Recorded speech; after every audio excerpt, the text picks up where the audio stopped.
Early Breakfast on Times Radio with MHR, the HR, payroll and finance software empowering your team. Find out more at mhrglobal.com. 5:19, good morning. It's James Hanson in for Rosie Wright on Times Radio Early Breakfast. Shall we have a look at the front pages of this morning's newspapers? Have a wild guess as to what the big story is. Front of the Times this morning carries the headline, "The Golden Age Starts Now." That was a quote from Donald Trump's inaugural address. Trump announces sweeping changes to immigration and economy. The paper says Biden issues pardons to close family as final act. And there is a really, really great photo on the front of the Times this morning showing the moment that Donald Trump is sworn in. He's standing next to Melania Trump, who is dressed in a very striking suit and hat. You've got J.D. Vance in the background. You've got Barron Trump, Donald Trump's eldest child, who is absolutely enormous. He must be at least half a foot taller than his father, looms over him. You've got Ivanka, you've got Don Jr., you've got Eric Trump, Tiffany Trump as well. You've got Joe Biden just in the corner of the frame. Elon Musk looming in the background, as is Mark Zuckerberg and Robert F. Kennedy Jr.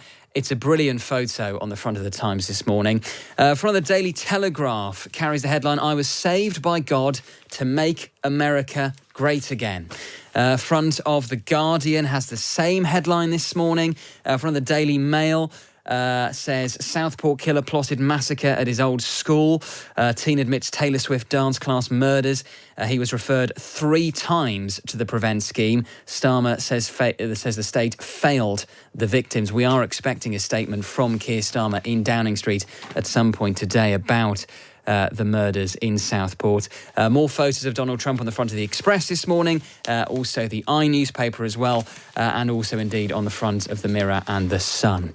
Well, joining me now to have a further look at today's papers is the barrister, broadcaster and futurist Andrew Eborn. Good morning, Andrew. How are you? Good morning, James. Absolutely brilliant and a joy to join you as always. Well, let's dig into, I suppose, the only story in town, really, certainly from a geopolitical perspective, which is the return of Donald Trump. Were you watching proceedings yesterday in Washington? What did you make of it all? Well, not only was I watching, I had Elon Musk's father, Errol, who's on my show every single day virtually, and we did a watch-along, a broadcast, accordingly commenting throughout. It was indeed a MAGA Monday, wasn't it? Watching Trump become the 47th US president and marking his second non-consecutive term, and that's the first time that a president's done that since Grover Cleveland, you might remember. It was freezing out in Washington. I had a number of colleagues there who joined us on our broadcast talking about that experience, but the atmosphere was electric, and I have to say it was the best speech I've heard Donald Trump ever do. He was focused, it was punctuated with all sorts of glorious sound bites, many of which have been picked up the papers today. I thought there was much more detail in it than certainly if you compare it to his first inaugural address 8 years ago. It sounded like a man who's gone away. I mean, he's had 4 years to go away and think about what he does if he does return to the White House. Now he has, and he sounds like a man with a plan. Oh, you're absolutely right. And there's a difference in tone, and there's a couple of reasons for that. I mean, the first time around, the first presidential side, it was quite negative. This time was far more upbeat, promising a golden age of America. It worked on that sort of premise. And I think he's a changed man. He does. Ever since the assassination attempt, the appalling assassination attempt, he's sort of focusing on it's God who's put him there to make America great again. It's God front and center. In God we trust. And I think that's the sort of message here. But he's been absolutely clear what he's going to do with glorious soundbites like drill, baby, drill, and so on and so forth. And all of these executive orders proclaiming that America will only recognize 2 genders. All of these things, every single one is going to be a headline grabber. And that's exactly what's happened in media around the world. Let's be honest, one of the most interesting things about watching any inauguration is kind of spotting the VIPs who turn up and where they're seated and how they rub shoulders with the other great and the good who attend. Interesting who wasn't there. Michelle Obama, for example, didn't accompany her husband, President Obama. Someone who was there, who got kind of the golden ticket to the rotunda, was Boris Johnson. Yeah. But Nigel Farage was in Washington, but wasn't in the rotunda. What did you make of that?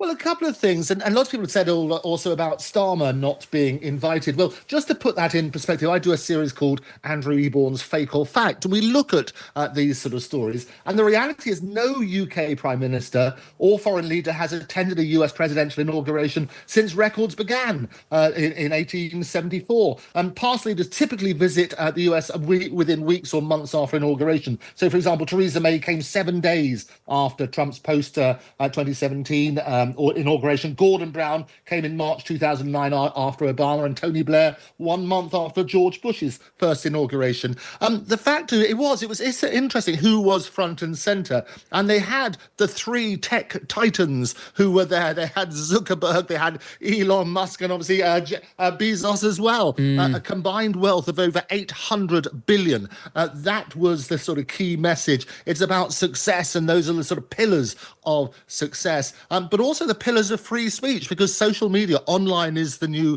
frontline, and what's going to happen there. Musk was referenced several times. The most I've seen, the most animated, and he's always animated, but a brilliant speech from him as well. And as I say, I had Errol Musk by my side going through the broadcast, watching that. And one of the glorious moments is when Trump talked about going to Mars. And you remember Elon's reaction to that. That's one of the things that he promised in his presidential campaign. Elon's got this mission that he wants to get to Mars within the next 4 years. And Trump has promised that he will help ensure that happens.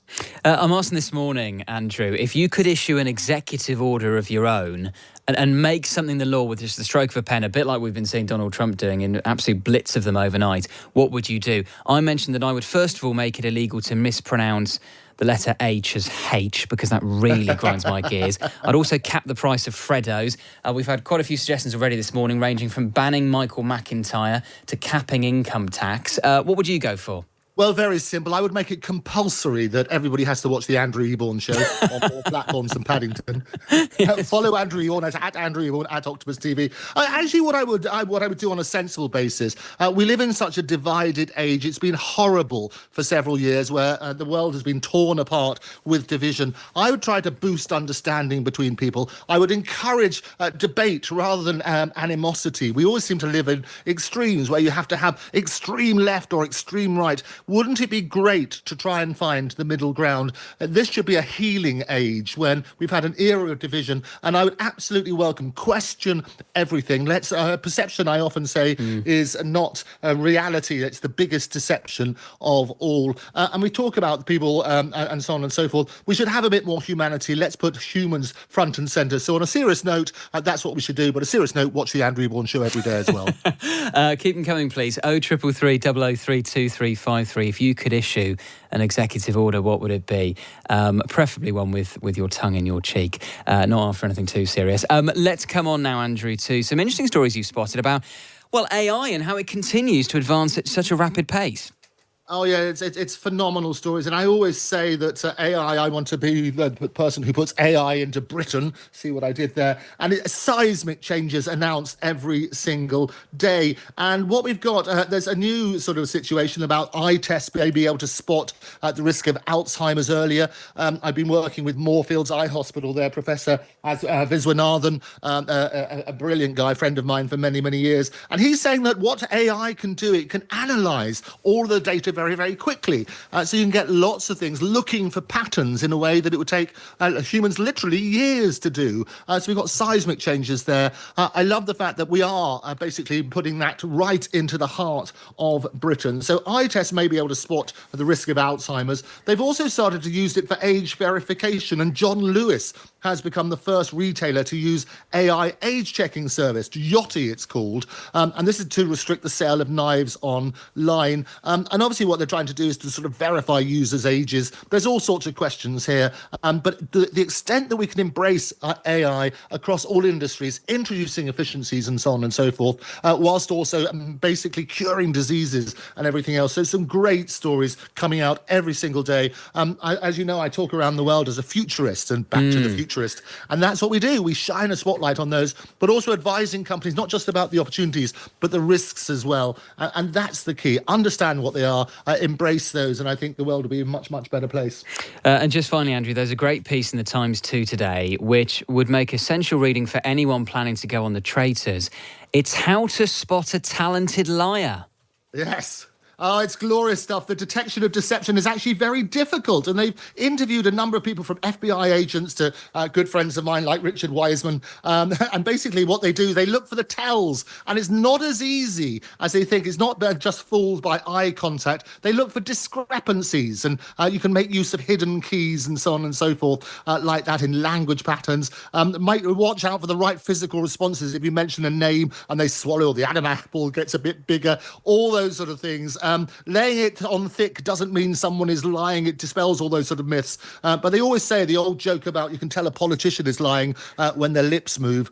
You've got to work on that sort of basis. But there are some wonderful tips there. Look at that sort of side. Not just one visual telltale, but sometimes you can listen to changes in language patterns. But these things like polygraph tests are a bit misleading because people are very nervous anyway. So sweaty palms and hesitancy, it does increase heart rate. And liars don't tend to self-correct. And the reason for that is they don't have to think back about what the actual story was. So there's little tips like that. And I think that's helpful. But The Traitors is a glorious programme. And anything sort of shining a spotlight on how to spot a liar, that's got to be helpful. Andrew, always great to chat. Thank you so much. Thanks, James. An absolute joy. That's the barrister, broadcaster and futurist Andrew Eborn there. Good morning. It's James Hanson in for Rosie Wright on Times Radio Early Breakfast. Still to come, more reaction to Donald Trump's return to the White House, including what his second term in office will mean for the war in Ukraine. But first, with the latest news, here's Tom Noonan.